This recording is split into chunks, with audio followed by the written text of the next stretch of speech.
Hi hello welcome to Hemalatha kitchen recipes. ಸಿಂಪಲಾಗಿ ಮಾಡುವಂಥ chicken drain ತೋರಿಸ್ತಾ ಇದ್ದೀನಿ ನಾನು.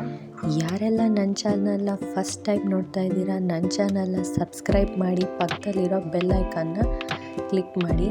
ಇದು ತುಂಬ ಈಸಿ ಆ್ಯಂಡ್ ಟೇಸ್ಟಿ ರೆಸಿಪಿ. ಬನ್ನಿ ಸ್ಟಾರ್ಟ್ ಮಾಡೋಣ. ಮೊದಲಿಗೆ ಸ್ಟವ್ ಮೇಲೆ ಒಂದು ಬಾಣಲಿ ಇಟ್ಕೊಂಡು 1-2 ಸ್ಪೂನಷ್ಟು ಆಯಿಲ್ ಹಾಕ್ಕೊಳ್ಳೋಣ. ಈಗ ಇದಕ್ಕೆ ಉದ್ದುದ್ದ ಹೆಚ್ಚಿರೋ 2 ಹಸಿಮೆಣಸಿನ್ಕಾಯಿನ ಹಾಕ್ಕೊಳ್ಳೋಣ.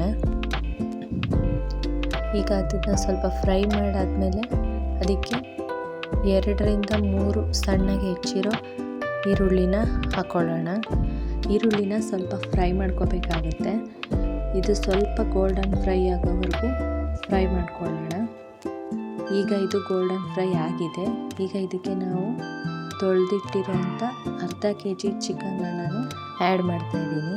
ಈಗ ಇದಕ್ಕೆ ಸ್ವಲ್ಪ ಅರಿಶಿನ ಪುಡಿ ಮತ್ತು ಚಿಕನ್ ಬೇಯೋಷ್ಟು ಉಪ್ಪು ಹಾಕ್ಕೊಳ್ಳೋಣ.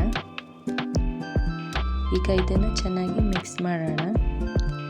ಈಗ ಚಿಕನ್ ಎಲ್ಲ ನೀರು ಬಿಟ್ಕೊಂಡು ಅದು ಸ್ವಲ್ಪ ಫ್ರೈ ಆಗಬೇಕು. ಈ ರೆಸಿಪಿ ರೈಸ್ ಜೊತೆಗೆ, ಚಪಾತಿ, ದೋಸೆ ಜೊತೆಗೆ ಒಳ್ಳೆ ಕಾಂಬಿನೇಷನ್ ಆಗುತ್ತೆ. ಈಗ ಇದಕ್ಕೆ ನಾವು 1 ಸ್ಪೂನ್ ಶುಂಠಿ ಬೆಳ್ಳುಳ್ಳಿ ಪೇಸ್ಟ್ನ ಹಾಕ್ಕೊಳ್ಳೋಣ. ಮತ್ತೆ ಎಲ್ಲನೂ ಮಿಕ್ಸ್ ಮಾಡ್ಕೊಳ್ಳೋಣ. ಶುಂಠಿ ಬೆಳ್ಳುಳ್ಳಿ ಪೇಸ್ಟ್ ಹಸಿ ವಾಸನೆ ಹೋಗೋವರೆಗೂ ಫ್ರೈ ಮಾಡ್ಕೋಬೇಕು. ಈಗ ಇದಕ್ಕೆ ನಾವು ಒಂದು ಹೆಚ್ಚಿಟ್ಟಿರೋ ಟೊಮೆಟೊನ ಆ್ಯಡ್ ಮಾಡ್ಕೊಳ್ಳೋಣ. ಟೊಮೆಟೊ ಸಾಫ್ಟ್ ಆಗೋವರೆಗೂ ಇದನ್ನು ಫ್ರೈ ಮಾಡಬೇಕು. ಈಗ ಇದಕ್ಕೆ ನಾವು 1 ಸ್ಪೂನ್ ಅಚ್ಕಾರದ ಪುಡಿ, 1 ಸ್ಪೂನ್ ಧನಿಯಾ ಪುಡಿ, ಅರ್ಧ ಅಥವಾ 3/4 ಸ್ಪೂನ್ ಗರಂ ಮಸಾಲ ಪುಡಿ ಹಾಕ್ಕೊಂಡು ಚೆನ್ನಾಗಿ ಮಿಕ್ಸ್ ಮಾಡ್ಕೊಳ್ಳೋಣ. ನಿಮ್ಮ ಹತ್ರ ಕಾಶ್ಮೀರಿ ಚಿಲ್ಲಿ ಪೌಡರ್ ಇದ್ದರೆ ಅದನ್ನು ಅರ್ಧ ಸ್ಪೂನ್ ಆ್ಯಡ್ ಮಾಡ್ಕೋಬೋದು.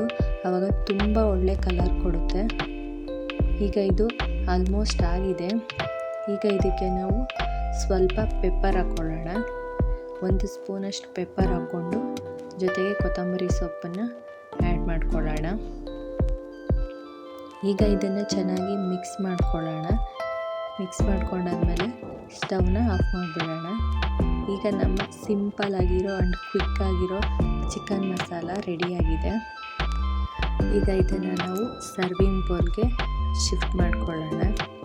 ಈ ರೆಸಿಪಿ ತುಂಬಾ ಟೇಸ್ಟಿಯಾಗಿರುತ್ತೆ.